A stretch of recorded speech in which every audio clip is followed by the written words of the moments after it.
అజిత్ పవార్ అంత్యక్రియలు ముగిశాయి. అధికారిక లాంఛనాలతో బారామతిలోని విద్యా ప్రతిష్టాన్ మైదానంలో అంతిమ సంస్కారాలు జరిగాయి.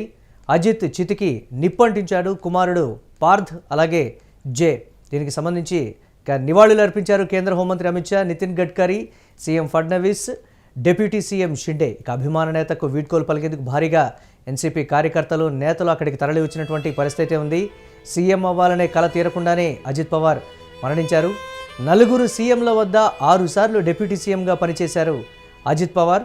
ఇక బాబాయ్ శరద్ పవార్ లాగానే ఎన్సీపీ నుంచి సీఎం కావాలని యత్నించారు అజిత్ పవార్. దీనికి సంబంధించి మరిన్ని అప్డేట్స్ మా కరెస్పాండెంట్ వెంకట్ అందిస్తారు. వెంకట్, అజిత్ పవార్ అంత్యక్రియలు ముగిసినటువంటి పరిస్థితి, భారీ స్థాయిలో కార్యకర్తలు అలాగే కీలక నేతలు కూడా వచ్చినటువంటి సిచ్యువేషన్, అప్డేట్స్ ఏంటి? ఎస్ మురళి, అంటే నిన్న విమాన ప్రమాదం, నిన్న ఉదయం జరిగినటువంటి 8:45 ప్రాంతంలో జరిగినటువంటి విమాన ప్రమాదంలో అజిత్ పవార్, మహారాష్ట్ర డిప్యూటీ సీఎం ఉన్నటువంటి అజిత్ పవార్ ప్రాణాలు కోల్పోవడం జరిగింది. ఇక ఆ తర్వాత నుంచి కూడా కొంత మహారాష్ట్ర వ్యాప్తంగానే కాకుండా అటు మన ఆయనతో సన్నిహితంగా ఉండేటువంటి వాళ్ళు ఎవరైతే ఉన్నారో సరిహద్దు రాష్ట్ర గుజరాత్, అదేవిధంగా రాజస్థాన్ రాష్ట్రాల్లో కానీ, మధ్యప్రదేశ్ లో కానీ, వీళ్ళందరూ కూడా అంటే ఈ మొత్తం కూడా అంటే విషాదంలో కూరుకుపోయినటువంటి పరిస్థితి ఉంది. రాజకీయంగా ఆయనకు అంటే ఆయన ఎన్ని పదవులు అధిరోహించినప్పటికీ కూడా సౌమ్యుడిగా కూడా ఆయనకి పేరుంది. అలాగే సమర్థవంతమైన బారామతి ప్రాంతంలో, పూణే జిల్లాలో కానీ, మరాఠవాడ ప్రాంతంలో కానీ మొత్తం కూడా ఆయనకు సమర్థవంతమైనటువంటి నేతగా గుర్తింపు ఉంది. మహారాష్ట్ర రాజకీయాల్లో అత్యంత కీలక పాత్ర పోషించి ఏకంగా 6 సార్లు డిప్యూటీ సీఎం కావడం అనేది నిజంగా సంచలనం అనే చెప్పుకోవాలి. ప్రతిసారి కూడా కింగ్ మేకర్ గానే ఆయన ఉంటూ వచ్చారు, కానీ కింగ్ కాలేకపోయారు. ఇదే ఆయన అభిమానులు కానీ, అదేవిధంగా ఎన్సీపీ కార్యకర్తలను కానీ వేధిస్తున్నటువంటి అంశం. ఆయన బాబాయ్ ఎవరైతే ఉన్నారో శరద్ పవార్, ఆయన ముఖ్యమంత్రి అయ్యారు. ఈయన కూడా ముఖ్యమంత్రి కావాలని కలలుగన్నారు. ఈ సమయంలో అంటే వచ్చే ఎన్నికల్లో ఆయన ముఖ్యమంత్రి అయ్యే అవకాశం కూడా ఉంది అనే ప్రచారం కూడా ఈ మధ్యకాలంలో జరుగుతూ వచ్చింది.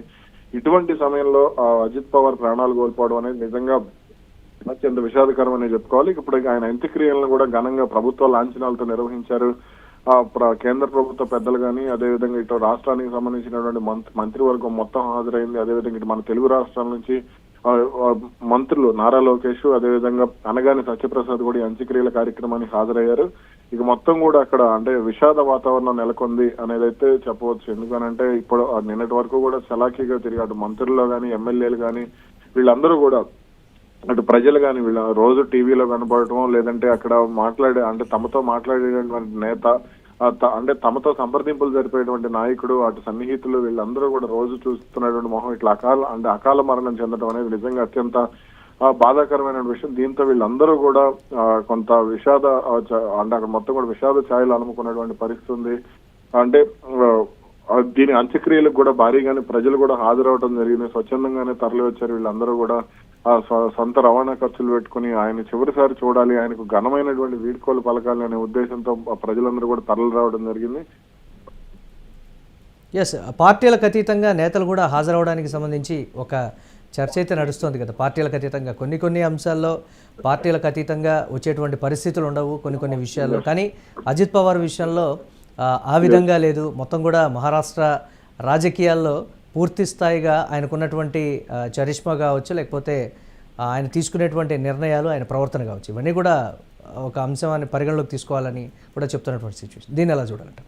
పార్టీ ఎటువంటి పరిస్థితుల్లో ఉన్నప్పటికీ కూడా, రాజకీయంగా వాళ్ళు ఎంత ఇబ్బంది పడినప్పటికీ కూడా, అంటే శరద్ పవార్ తో విభేదించినప్పటికి కూడా, లేదంటే సొంతగా అంటే ఎన్సీపీని శరద్ పవార్ నుంచి వేరు చేసినప్పుడు, ఇవన్నీ కూడా కొంత అవి రాజకీయంగా అంతర్గత సమస్యలుగా ఉన్నప్పటికీ కూడా ఆయన ఎప్పుడూ కూడా శరద్ పవార్ని కానీ, ఎన్సీపీ నాయకులను కానీ, ఆయనకు మద్దతు ఇవ్వని వారిని కానీ, అలాగే ఆయన అక్క ఎవరైతే ఉన్నారో సోదరు చెల్లెలు సుప్రియా సూలేని కానీ ఎక్కడా కూడా ఆయన విమర్శించినటువంటి పరిస్థితి లేదు.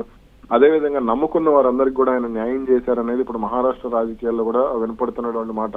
ఎక్కడా కూడా అంటే వివక్ష అనేది ఉండదు ఆయన రాజకీయాల్లో. అన్ని వర్గాలను చేరదీసేటువంటి నాయకుడిగా కూడా ఆయనకు పేరుంది. దీనితోనే అంటే 6 సార్లు 4 ముఖ్యమంత్రుల దగ్గర 6 సార్లు ఉప ముఖ్యమంత్రిగా పనిచేయడం అంటే సాధారణ విషయం కాదు. అంటే ఆయన ఏ స్థాయిలో బలమైనటువంటి నాయకుడు, అంటే ప్రభుత్వ ఏర్పాట్లో ఆయన పాత్ర ఎంత కీలకంగా ఉంటుంది, నమ్ముకున్న వారిని ఆయన ఏ విధంగా అంటే అండగా నిలబడతారనేది ఇదే స్పష్టమైనటువంటి ఉదాహరణగా చెప్పుకోవచ్చు. దీంతోనే పార్టీలకు అతీతంగా ఎప్పుడు కూడా విపక్షాలను విమర్శించే సమయంలో కానీ, రాజకీయ ప్రత్యర్థులను విమర్శించే సమయంలో కానీ మన తెలుగు రాష్ట్రాల్లో ఉన్నటువంటి కొంతమంది రాజకీయ నాయకుల మాదిరిగా నోరు జారే పరిస్థితి ఉండదు. ఉత్తరప్రదేశ్ లో కొంతమంది నాయకుల మాదిరిగా నోరు జారే పరిస్థితి ఉండదు. ఏదన్నా నిర్మాణాత్మకమైనటువంటి విమర్శలు, చర్యలు కూడా అదే విధంగా ఉంటాయి. అదేవిధంగా తీసుకునే నిర్ణయాల్లో కూడా ఒక స్పష్టత ఉంటుంది. ఎక్కడా కూడా అంటే తొందరపాటు నిర్ణయాలు కానీ నిర్ణయం తీసుకున్న తర్వాత దానికి సంబంధించి మళ్ళీ దాన్ని పునఃసమీక్షించుకోవడం ఇటువంటి చర్యలు ఎక్కడా కూడా ఉండవు. ముఖ్యంగా ఈ పవార్ల కుటుంబానికి సంబంధించి శరద్ పవార్ ఎంత ప్రభావం చూపించారో ఈయన కూడా అదే స్థాయిలో ప్రభావం చూపించారు. కాబట్టే ఇక్కడ మరాఠా ప్రజలు వాళ్ళని గుండెల్లో పెట్టుకున్నారని చెప్పుకోవచ్చు. Right, thanks for updates Venkat. ఇక అజిత్ పవార్ అంత్యక్రియలు ముగిసినటువంటి పరిస్థితి ఉంది. అధికారిక లాంఛనాలతో దీనికి సంబంధించి బారామతిలోని విద్యా ప్రతిష్టాన్ మైదానంలో అంతిమ సంస్కారాలు అయితే పూర్తయ్యాయి. అజిత్ చితికి నిప్పంటించాడు కుమారుడు పార్థ్ అలాగే జే. ఇక నివాళులు అర్పించారు కేంద్ర హోంమంత్రి Amit Shah, Nitin Gadkari, CM Fadnavis, deputy CM Shinde. ఇక అభిమాన నేతకు వీడ్కోలు పలికేందుకు భారీగా ఎన్సీపీ కార్యకర్తలు, నేతలు, అభిమానులు అయితే తరలివచ్చినటువంటి పరిస్థితి.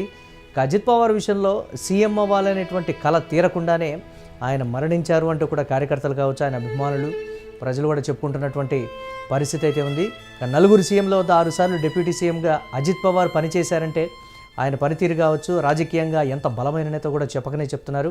ఇక శరద్ పవార్ లాగే తాను కూడా ఎన్సీపీ నుంచి సీఎం కావాలని ప్రయత్నం అయితే చేసినటువంటి పరిస్థితి ఉంది. అజిత్ పవార్ పార్టీలకు అతీతంగా ఆయన అంతిమ సంస్కారాలకి హాజరవడం కూడా దీనికి సంబంధించి మనం యూటీవీ స్క్రీన్ మీద ఎక్స్క్లూజివ్గా చూస్తున్నాం.